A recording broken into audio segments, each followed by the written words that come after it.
А вот еще одна, на первый взгляд, необычная машина. Это новый болотоходный транспортер, созданный на Уральском автомобильном заводе.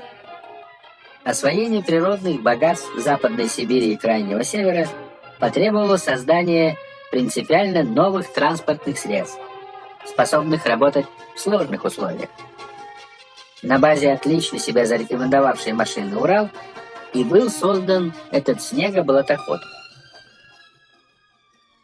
Первая партия этих машин уже использовалась в объединении «Сургутнефтегаз».